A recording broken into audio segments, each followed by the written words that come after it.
আপনি কি কল্পনা করতে পারেন আপনার শিরা দিয়ে রক্তের বদলে বইছে বিষাক্ত কালো কালি? নীলুর জীবনে সেই বিভীষিকা এখন বাস্তব। দ্বিতীয় পর্বে আমরা দেখেছি মায়াবী কলমটি নীলুর হাড়ের সাথে গেঁথে গেছে, আর তার বন্ধু রুদ্রর চোখের মণি দুটো উধাও হয়ে গেছে।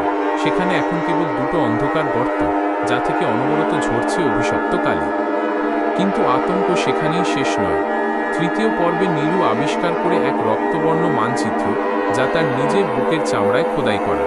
সেই মানচিত্র তাকে টেনে নিয়ে গেছে হিমালয়ের এক রহস্যময় জগৎ, কালীঘাট এ।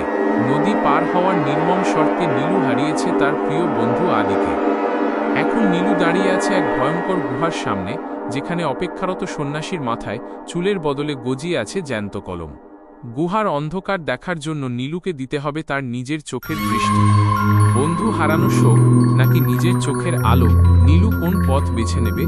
নিখোঁজ লেখক অভ্র চৌধুরী কি নীলুর মাধ্যমেই তার অসমাপ্ত গল্প শেষ করতে চাইছেন? দেখুন আজকের বিশেষ সংকলন, রক্তের উত্তরাধিকার ও অভিশপ্ত যাত্রা।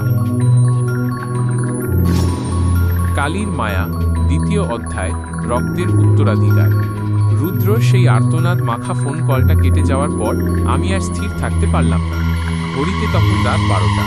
আলমারি থেকে কলমটা বের করার আগেই দেখলাম আলমারির কাঠের ভেতর দিয়ে কালো কুচকুচে কালি ছুঁয়ে পড়ছে। যেন ওই আসবাবটা এখন আর কাঠ নেই, এক তাল মাংসের পিণ্ড হয়ে গেছে, যা দিয়ে রক্ত নয় কালি ঝরছে। আমি ভয়ে পিছিয়ে গেলাম।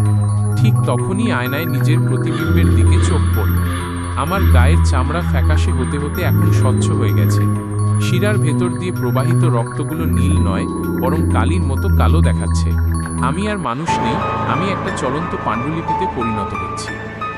হঠাৎ ঘরের কোণ থেকে সেই পরিচিত খট খট খট শব্দটা ভেসে এল। তাকিয়ে দেখি সেই বৃদ্ধ অভ্র চৌধুরী নন, বরং একটি ছায়ামূর্তি দাঁড়িয়ে আছে, যার কোনো মুখ নেই। তার পুরো শরীরটা ভেজা কালিতে তৈরি। সে এক হাত বাড়িয়ে আমার দিকে এগিয়ে এল। তার প্রতিটি পদক্ষেপে মেঝের কার্পেটটা পুড়ে ছাই হয়ে যাচ্ছে। সেই ছায়া ফিসফিস করে বলল, তুমি কি ভেবেছিলে মৃত্যু দিলেই মুক্তি পাওয়া যায়? এই কলম শুধু প্রাণ নেয় না, এটি আত্মা চুরি করে। অভ্র চৌধুরী এখনো মরেনি। সে এই কলমের কালির ভেতরে বন্দী হয়ে চিৎকার করছে। তুমি কি তার আর্তনাদ শুনতে পাচ্ছ? আমি কান চেপে ধরলাম।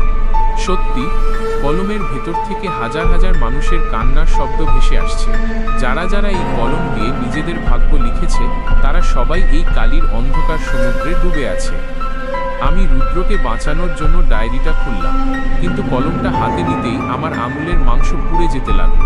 কলমটা আমার হাড়ের সাথে গেঁথে গেছে। আমি চিৎকার করে লিখলাম, রুদ্রকে ছেড়ে দাও, বিনিময়ে আমি আমার আত্মা দান করলাম।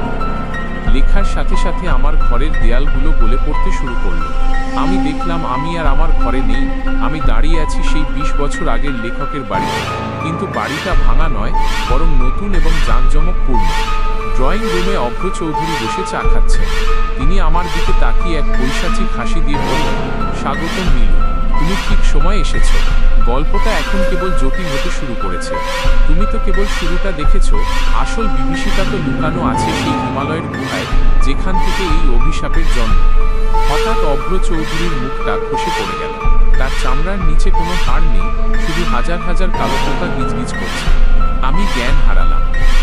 যখন সকালে আমার জ্ঞান ফিরল, আমি আবিষ্কার করলাম আমি শুয়ে আছি সেই পরিত্যক্ত বাড়ির ধ্বংসস্তূপের মাঝে।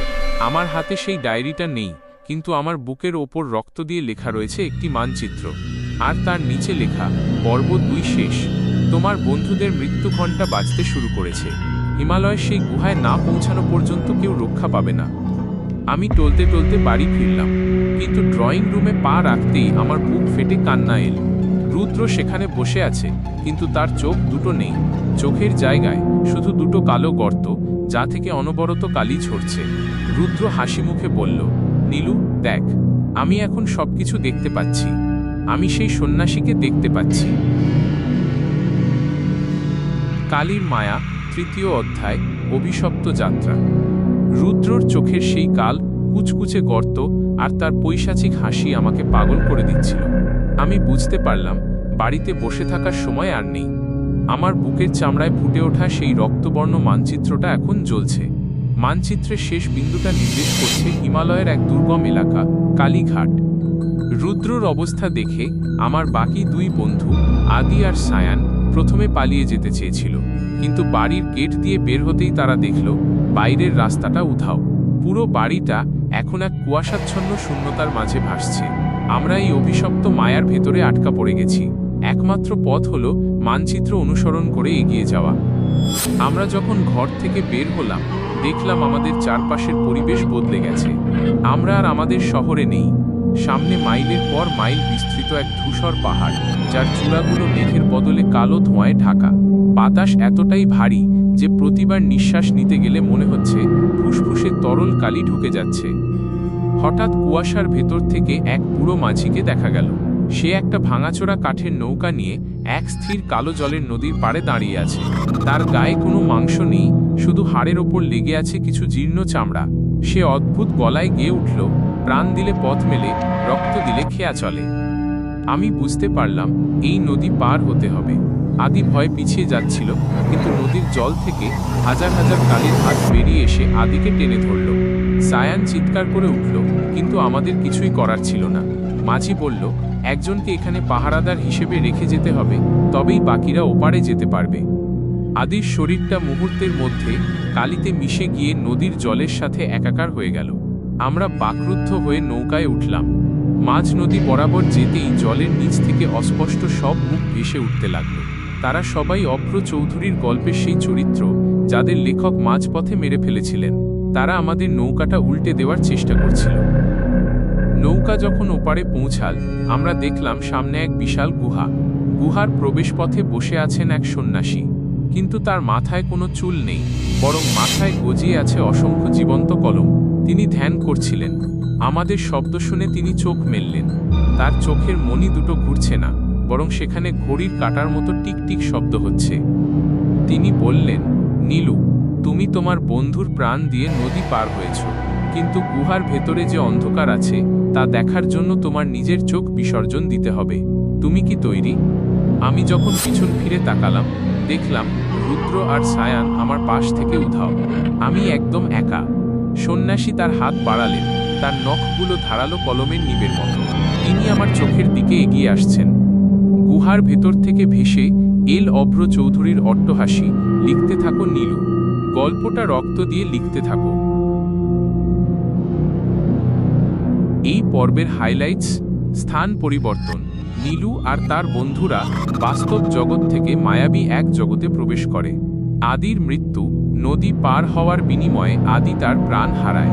সন্ন্যাসীর শর্ত, নীলুকে তার নিজের চোখের দৃষ্টি বিসর্জন দিতে বলা হয়।